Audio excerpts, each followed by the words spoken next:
ഇന്ന് ഒത്തിരി പേര് അലട്ടിക്കൊണ്ടിരിക്കുന്ന ഒരു മെയിൻ പ്രശ്നമാണ് കുടവയറ്, ബെല്ലി ഫാറ്റ്. ഇത് വരാനുള്ള കാരണങ്ങൾ എന്തൊക്കെയാണ്? ഇത് വന്നു കഴിഞ്ഞാൽ നമ്മൾ എന്തൊക്കെ വർക്കൗട്ടുകൾ ചെയ്യണം, എന്തൊക്കെയാണ് നമ്മൾ ഡയറ്റിൽ അവോയ്ഡ് ചെയ്യേണ്ടതും ഇൻക്ലൂഡ് ചെയ്യേണ്ട കാര്യം ഇന്നത്തെ വീഡിയോയിലൂടെ നമുക്കൊന്ന് ഡിസ്കസ് ചെയ്യാം. ഹായ്, ഞാൻ doctor Juhi Das, QNB health കെയറിലെ ഹോമിയോപ്പതിക് ഫിസിഷ്യനാണ്. കുടവയറ് ഇന്ന് എല്ലാവർക്കും ഒരു സൗന്ദര്യ പ്രശ്നമായിട്ടാണ് കരുതുന്നത്. പക്ഷെ കുടവയറ് എന്ന് പറയുമ്പം ജസ്റ്റ് ഒരു ബ്യൂട്ടീനെ മാത്രമല്ല ഡിപ്പെൻഡ് ചെയ്യുന്നത്. അത് ചിലപ്പം പല അസുഖങ്ങളുടെ ഭാഗമായിട്ടും ഇത്തരം കുടവയറ് അനുഭവപ്പെട്ടെന്ന് വരാം. കുടവയറ് എന്ന് കേൾക്കുമ്പോൾ എന്താ, നമ്മുടെ വയറിന് ചുറ്റുമായിട്ടും കൊഴുപ്പടിഞ്ഞിട്ടുള്ള ഒരു റോങ് കൺസെപ്റ്റാണ്. പക്ഷെ അങ്ങനെയല്ല. നമ്മുടെ വയറിനകത്ത് അല്ലെങ്കിൽ നമ്മുടെ ഈ ഒരു അബ്ഡോമിനൽ ഏരിയൻ്റെ അകത്ത് ഒത്തിരി പേശികളുണ്ട്, മസിൽസ് ഉണ്ട്, അതിൻ്റെ പുറത്തായിട്ട് സ്കിന്നുണ്ട്. ഈ മസിൽസിൻ്റെയും അതേപോലെ തന്നെ നമ്മുടെ ഈ സ്കിന്നിൻ്റെയും ഇടയിലായിട്ട് ഫാറ്റ് ഡിപ്പോസിറ്റ് ചെയ്യുകയാണെങ്കിൽ അതിനെയാണ് നമ്മൾ ഈ കുടവയർ എന്ന് പറയുന്നത്, അതായത് പെരിഫറൽ ഫാറ്റ് എന്ന് പറയുന്നത്. പക്ഷേ ഓരോ അവയവങ്ങൾക്ക് ചുറ്റും കൊഴുപ്പടിഞ്ഞുകൂടാം. അതിൻ്റെ ഭാഗമായിട്ടും നമുക്ക് വയറ് ചാടിയെന്ന് വരാം. അതായത് സിറോസിസ് സ്റ്റേജ് നോക്കുവാണെങ്കിൽ, അതായത് ലിവറിൻ്റെ ഒരു ഫങ്ഷൻ തന്നെ കംപ്ലീറ്റ് ആയിട്ട് ഡാമേജ് ആയി. അപ്പം എന്താ, വയറെപ്പോഴും വീർത്തിരിക്കുന്നു, ഒരു ബ്ലോട്ടിങ് സെൻസേഷൻ ഉണ്ടാവുന്നു, വയറെപ്പോഴും ഒരു ഗ്യാസ് നിറഞ്ഞൊരു ഫീലിംഗ് ഉണ്ടാവുന്നു. പക്ഷെ അവരെ കൈകാലുകൾ നോക്കുകയാണെങ്കിൽ മെലിഞ്ഞിരിക്കുന്ന ഒരു സ്റ്റേജാണ്.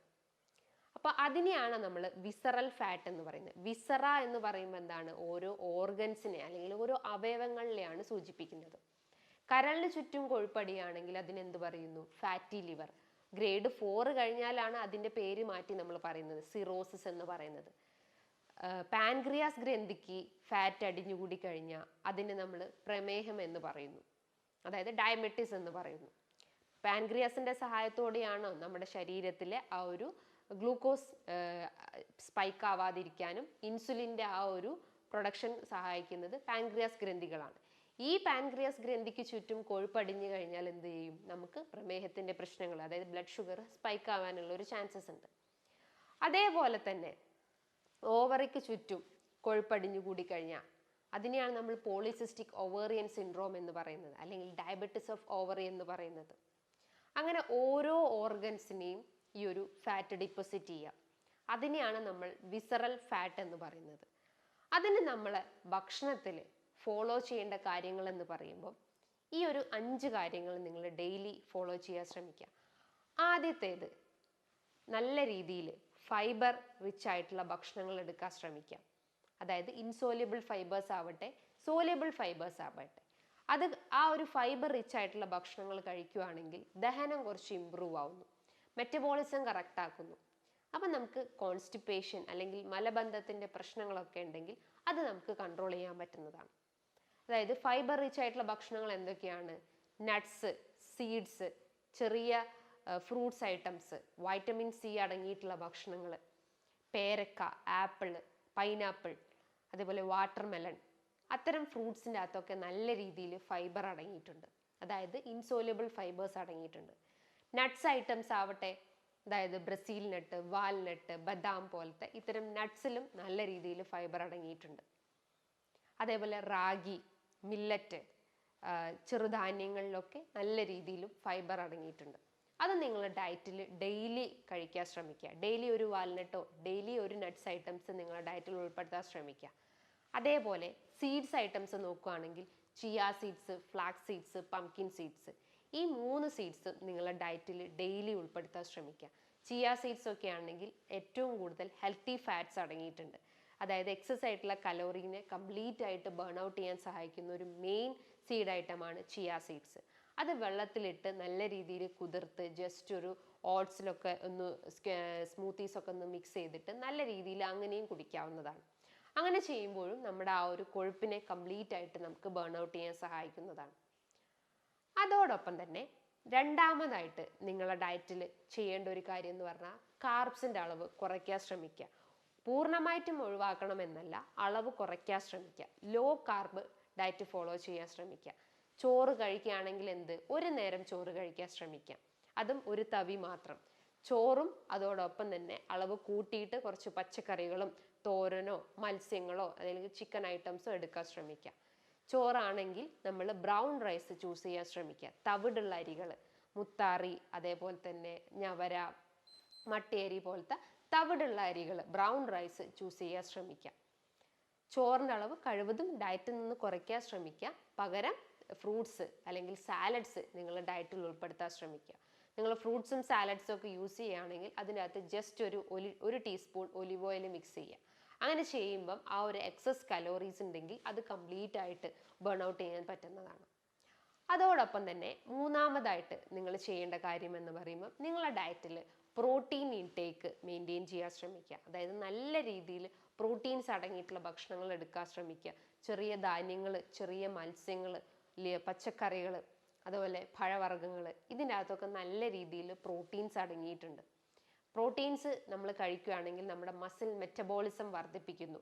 നമുക്ക് എന്തെങ്കിലും മസിൽ വീക്ക്നെസ് ഒക്കെ ഉണ്ടെങ്കിൽ അല്ലെങ്കിൽ ഫൈബ്രോമയാൾജിയുടെ പ്രശ്നങ്ങളൊക്കെ ഉണ്ടെങ്കിൽ അതിനൊന്ന് ബൂസ്റ്റപ്പ് ചെയ്യാനും അല്ലെങ്കിൽ ആ കംപ്ലയിൻസ് കംപ്ലീറ്റ് ആയിട്ട് റെഡ്യൂസ് ചെയ്യാനും ഈ ഒരു പ്രോട്ടീൻ മെറ്റബോളിസം സഹായിക്കുന്നു. അല്ലെങ്കിൽ പ്രോട്ടീൻ റിച്ച് ആയിട്ടുള്ള ഭക്ഷണങ്ങൾ എടുക്കാൻ ശ്രമിക്കാം. അതായത് ഡെയിലി എടുക്കേണ്ട പ്രോട്ടീൻ ഇൻടേക്ക് എന്ന് പറയുമ്പം ഏകദേശം ഒരു 15 ഗ്രാമാണ് പ്രോട്ടീൻ ഇൻടേക്ക് പറയുന്നത്. അതേപോലെ തന്നെ ഡെയിലി എടുക്കേണ്ട ഫാറ്റ് ഇൻടേക്ക് എന്ന് പറയുമ്പം ഏകദേശം ഒരു 15 ഗ്രാം മാത്രമാണ്. അപ്പോൾ ഈ ഒരു ബാലൻസ്ഡ് ആയിട്ട് കൃത്യമായിട്ട് നിങ്ങൾ ഫോളോ ചെയ്യാൻ ശ്രമിക്കാം. നാലാമതായിട്ട് നിങ്ങൾ ഫോളോ ചെയ്യേണ്ട കാര്യങ്ങൾ എന്ന് പറയുമ്പോൾ വ്യായാമം, അതായത് എക്സസൈസ് ഫോളോ ചെയ്യാൻ ശ്രമിക്കാം. കാർഡിയാക് എക്സസൈസ് ആണ് മെയിനായിട്ട് ചെയ്യേണ്ടത്. കാർഡിയാക് എക്സസൈസ് എന്ന് പറയുമ്പോൾ എന്താണ്? അതായത് ജസ്റ്റ് ഒരു സ്വിമ്മിങ്ങോ അല്ലെങ്കിൽ വാക്കിങ്ങോ, ജസ്റ്റ് ഒന്ന് റണ്ണിങ്, സ്കിപ്പിംഗ്, ഒരു 15 മിനിറ്റ് ഡെയിലി വർക്കൗട്ട് ചെയ്യാൻ ശ്രമിക്കുക. അത് രാവിലെയും വൈകിട്ടും ചെയ്യാൻ ശ്രമിക്കുക.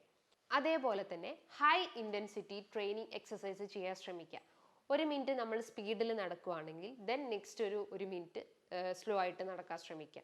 ദെൻ 1 മിനിറ്റ് ഫാസ്റ്റ് ആയിട്ട് നടക്കാൻ ശ്രമിക്കുക. അങ്ങനെ ആ ഒരു ബാലൻസിൽ നമ്മൾ എക്സസൈസ് മെയിൻറ്റെയിൻ ചെയ്യാൻ ശ്രമിക്കുക. ബോഡി എപ്പോഴും സ്വെറ്റ് ചെയ്യാൻ ശ്രമിക്കുക. അതായത് നല്ല രീതിയിൽ ബോഡി സ്വെറ്റ് ചെയ്ത് കഴിഞ്ഞാൽ ആ ഒരു ഫാറ്റിനെ നമുക്ക് കംപ്ലീറ്റ് ആയിട്ട് ബേൺ ഔട്ട് ചെയ്യാൻ പറ്റുന്നതാണ്. അതോടൊപ്പം തന്നെ ഉറക്കം എല്ലാത്തിൻ്റെയും അടിസ്ഥാനമാണ്. കൃത്യമായിട്ട് ഉറങ്ങാൻ ശ്രമിക്കുക. ഒരു 7 മണിക്കൂർ മുതൽ 8 മണിക്കൂർ കൃത്യമായിട്ട് ഉറങ്ങാൻ ശ്രമിക്കുക.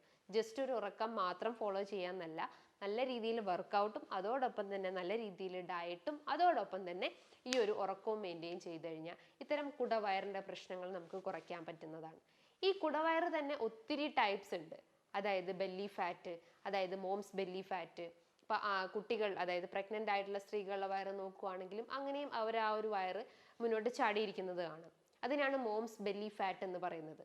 അതായത് ഒരു പ്രഗ്നൻസിക്ക് ശേഷമായിട്ട് ആ ഒരു മസിൽസ് ഒന്ന് സ്ട്രെച്ച് ആവുന്നതിൻ്റെ ഭാഗമായിട്ടും ഇത്തരം ബെല്ലി ഫാറ്റ് ഡെവലപ്പ് ചെയ്യാനുള്ള ഒരു ചാൻസസ് ഉണ്ട്.